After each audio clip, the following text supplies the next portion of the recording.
दोस्तों, स्वागत है आपका अपने YouTube channel MCQ question hub पर। आज हम आपके लिए इस वीडियो में जो टॉपिक लेकर आए हैं वो है कंप्यूटर अवेयरनेस का भाग 20। बाकी के जो 19 भाग हैं आप उसे प्लेलिस्ट में जाके चेक कर सकते हैं। हम लोगों ने सीरीज स्टार्ट की थी जिसमें हम 1000 एमसीक्यू क्वेश्चंस कवर अप कर रहे हैं जो आपके कभी ना कभी किसी ना किसी उसमें एग्जाम्स में पूछे गए हैं। इंग्लिश मीडियम स्टूडेंट्स के लिए वीडियो पहले ही 20 पार्ट्स अपलोड किए जा चुके हैं। आज ही हिंदी मीडियम का लास्ट भाग है जिसमें हम आखिरी 50 क्वेश्चंस करेंगे। बाकी के 19 भाग आप प्लेलिस्ट में जाके चेक कर सकते हैं। आप हमें हमारे डिफरेंट सोशल मीडिया प्लेटफॉर्म पर फॉलो कर सकते हैं। फ्री पीडीएफ ई बुक्स के लिए टेलीग्राम पर, जिसका लिंक डिस्क्रिप्शन में दिया गया, नहीं तो आप एमसीक्यू क्वेश्चन सबके नाम से सर्च कर सकते हैं, तो हमारे साथ कनेक्ट कर सकते हैं। इंस्टाग्राम पर हमारे 2 ब्लॉग है और पीडीएफ ई बुक्स खरीदने के लिए हमारी ये वेबसाइट है, आप उसे भी चेक कर सकते हैं। इसका भी हमने लिंक डिस्क्रिप्शन में दे रखा है। तो चलिए दोस्तों, स्टार्ट करते हैं वीडियो को और देखते हैं आज का पहला सवाल। आपका पहला सवाल है, यदि आप एक्सेल में वर्कशीट के किसी विशेष भाग को देखना चाहते हैं, जब आप शीट पर किसी अन्य क्षेत्र तक स्क्रॉल करते हैं, तो निम्नलिखित में से किस सुविधा का उपयोग किया जाना चाहिए? इसका सही जवाब है सी, फ्रीज पेन। चलिए अगला सवाल। अगला सवाल है, एमएस एक्सेल में फ्रीज पेन विकल्प किस टैब के अंतर्गत उपलब्ध है?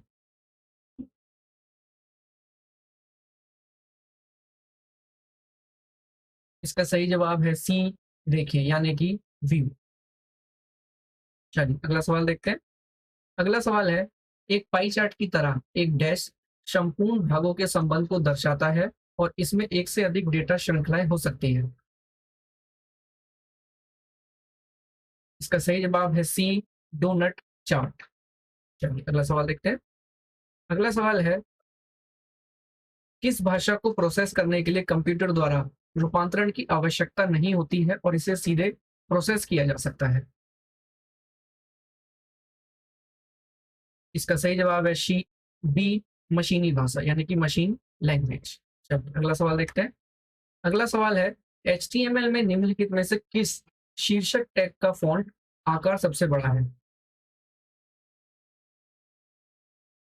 इसका करेक्ट आंसर है ए, H1।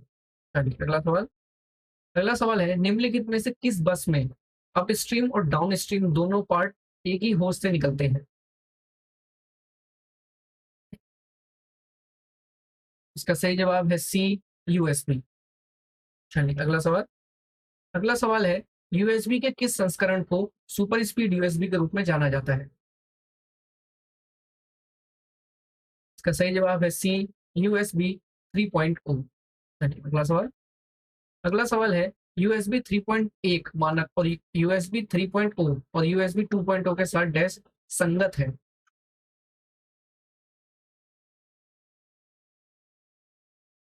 इसका सही जवाब है डी, पिछड़ा। चलिए अगला सवाल देखते हैं। अगला सवाल है, ईथरनेट के लिए आईईई मानक क्या है?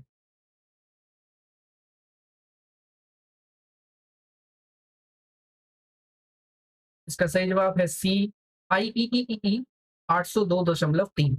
चलिए अगला सवाल देखते हैं।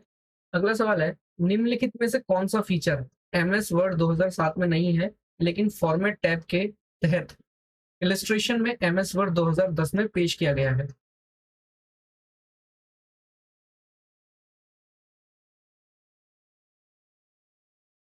इसका सही जवाब है ए, बैकग्राउंड हटाना। चलिए अगला सवाल देखते हैं। अगला सवाल है, डैश बाइनरी कोशिकाओं का एक समूह है। इसका सही जवाब है बी, रजिस्टर। चलिए अगला सवाल। अगला सवाल है, किसी कनेक्टर पर कनेक्शन को भिन्न कॉन्फ़िगरेशन में बदलने के लिए एक उपकरण डैश है।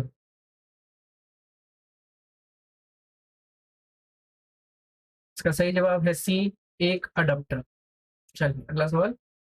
अगला सवाल है, डैश उपयोगकर्ताओं को ऑनलाइन साइट पर फाइलें अपलोड करने की अनुमति देता है ताकि उन्हें किसी अन्य स्थान से देखा और संपादित किया जा सके।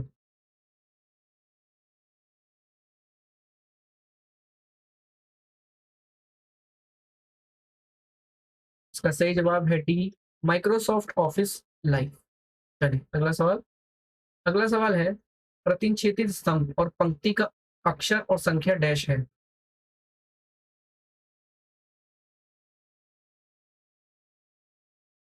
इसका सही जवाब है सी, सेल पत्र। अगला सवाल, एक डैश प्रोग्राम वह है जो चलने के लिए तैयार है और उसे किसी भी तरह से बदलने की आवश्यकता नहीं है।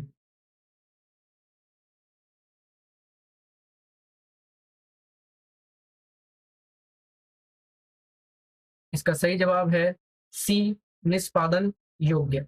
चलिए अगला सवाल, निम्नलिखित में से कौन सा तीसरा पीढ़ी का कंप्यूटर नहीं है?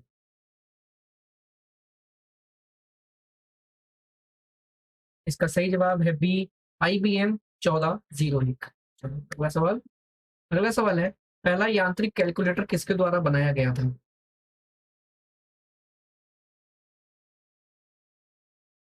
इसका सही जवाब है सी, ब्लेज पास्कल।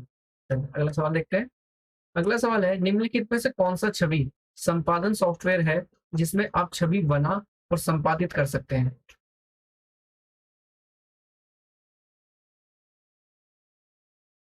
इसका सही जवाब है डी, कोरल ड्रॉ। चलिए अगला सवाल, अगला सवाल है, सॉरी, हाँ, अगला सवाल है, निम्नलिखित में से कौन सा टेक्स्ट आधारित प्रोटोकॉल है?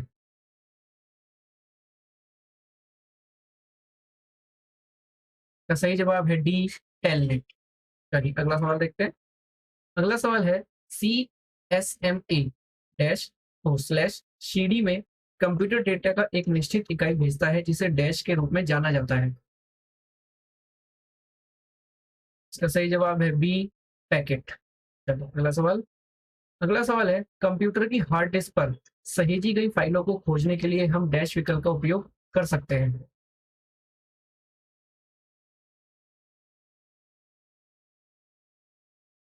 इसका सही जवाब है बी, खोजें यानी कि सर्च। चलिए अगला सवाल, विंडोज ऑपरेटिंग सिस्टम में टास्क बार को किस स्थान पर स्थित किया जा सकता है?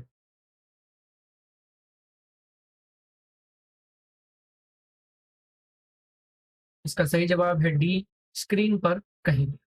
चलिए अगला सवाल, अगला सवाल है, किसी वेब पेज पर किसी अन्य पेज या दस्तावेज से कनेक्शन या लिंक को क्या कहा जाता है?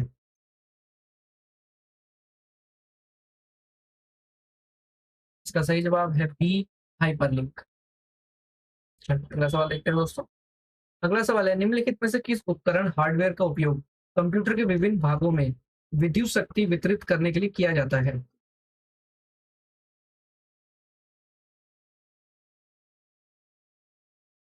इसका सही जवाब है बी, SMPS। चलिए अगला सवाल, अगला सवाल है, निम्नलिखित में से कौन सा इंटरनेट से संबंधित नहीं है?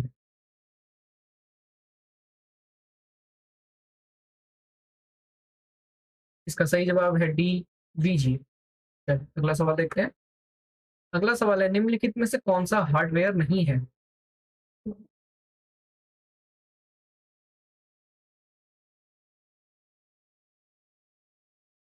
इसका सही जवाब है सी, कुकीज।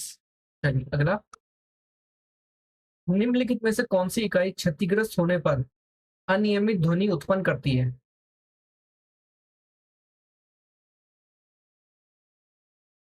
इसका सही जवाब है सी, हार्ड डिस्क। चलिए अगला सवाल देखते हैं। अगला सवाल है, किसी दस्तावेज की हार्ड कॉपी प्राप्त करने के लिए निम्नलिखित में से किस उपकरण का उपयोग किया जाता है?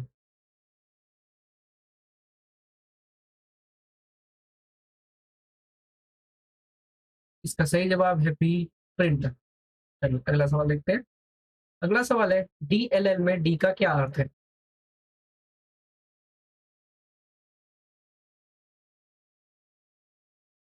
इसका सही जवाब है बी, डायनेमिक। चलिए अगला सवाल देखते हैं दोस्तों। अगला सवाल है, किसी डिस्क को ट्रैक और सेक्टर में डाइविंग करने की प्रक्रिया को क्या कहा जाता है?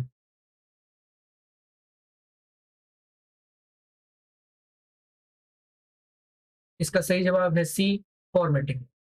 चलिए अगला सवाल देखते हैं। अगला सवाल है, DHTML में डी का क्या अर्थ है?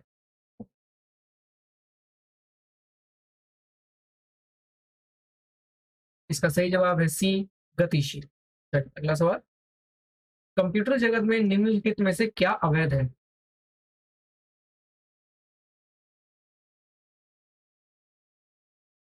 इसका सही जवाब है सी, सॉफ्टवेयर चोरी। चलिए अगला सवाल देखते हैं। डैश एक प्राप्तकर्ता को भेजे गए ईमेल संदेश की एक प्रति है जिसका ईमेल पता संदेश में प्राप्तकर्ता के रूप में प्रकट नहीं होता है।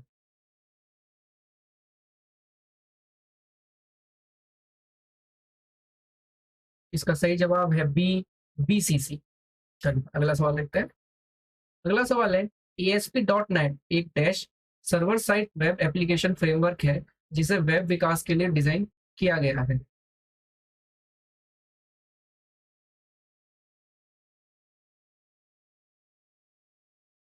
उसका सही जवाब है सी, ओपन सोर्स। चलिए अगला सवाल देखते हैं। अगला सवाल है, डैश विभिन्न दृष्टिकोणों से डेटा का विश्लेषण करने और उसे उपयोगी जानकारी में सारांशित करने की प्रक्रिया है।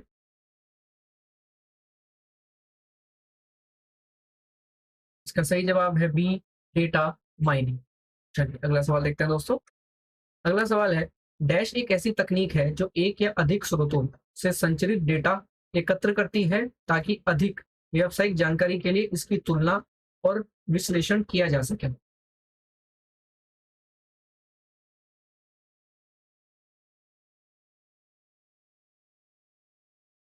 इसका सही जवाब है ए, डेटा वेयर हाउसिंग। चलिए अगला सवाल, डैश एक कंपनी के भीतर स्रोतों की एक विस्तृत श्रृंखला से एकत्रित डाटा का एक बड़ा भंडार है और प्रबंध निर्णयों का मार्गदर्शन करने के लिए उपयोग किया जाता है।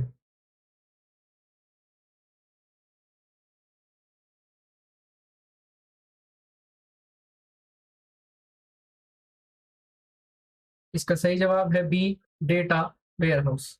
चलिए अगला सवाल देखते हैं। अगला सवाल है, data mart data warehouse का एक डैश है।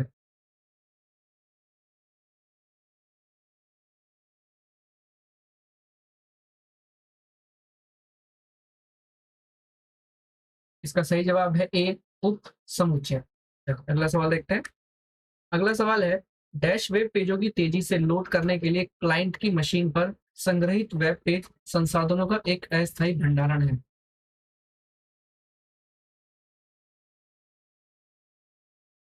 इसका सही जवाब है डी, कैश। चलिए अगला सवाल। अगला सवाल है, डैश जानकारी का एक बहुत छोटा टुकड़ा है जो वेबसाइट द्वारा क्लाइंट की मशीन पर संग्रहित किया जाता है और हर बार पेज के अनुरोध पर सर्वर पर वापस भेज दिया जाता है।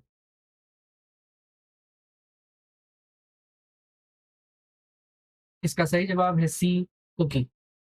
अगला सवाल देखते हैं। अगला सवाल है, क्लाउड कंप्यूटिंग के संबंध में पीएएस में पी का क्या अर्थ है।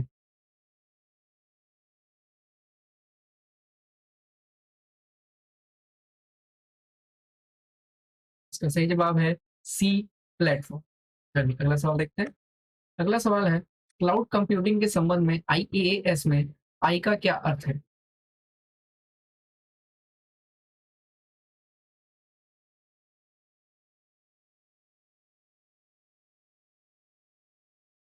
इसका सही जवाब है बी, बुनियादी ढांचा यानी कि इंफ्रास्ट्रक्चर।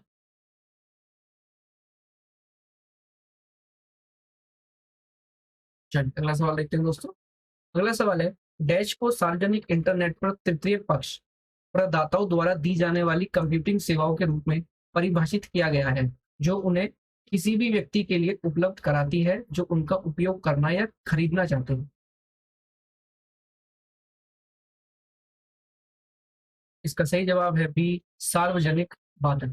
चलिए अगला सवाल, डैश पूरी तरह से आपके व्यवसाय के लिए समर्पित बुनियादी ढांचा है जो या तो साइट पर या सेवा प्रदाता के डाटा सेंटर में होस्ट किया जाता है।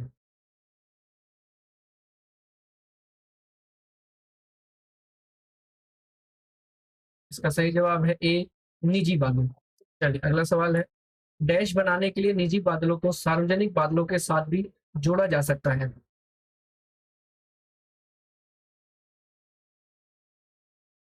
इसका सही जवाब है बी, हाइब्रिड बादल।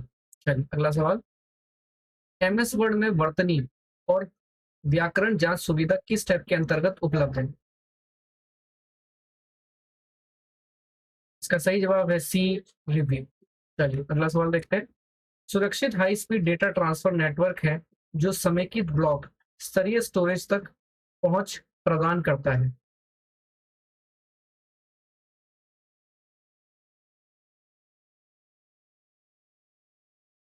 इसका सही जवाब है बी, सेन। चलिए अगला सवाल देखते हैं। अगला सवाल है, निम्नलिखित में से कौन सा विकल्प एमएस वर्ड से संबंधित नहीं है?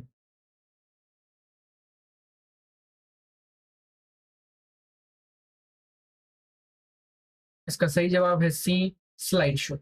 चलिए अगला सवाल, निम्नलिखित में से कौन सा एमएस वर्ड में अलाइनमेंट विकल्प नहीं है?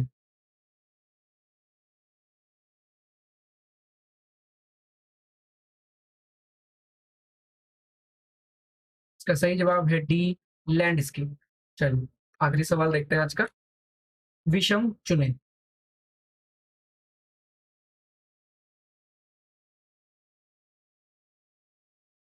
इसका सही जवाब है सी, फायरवॉल।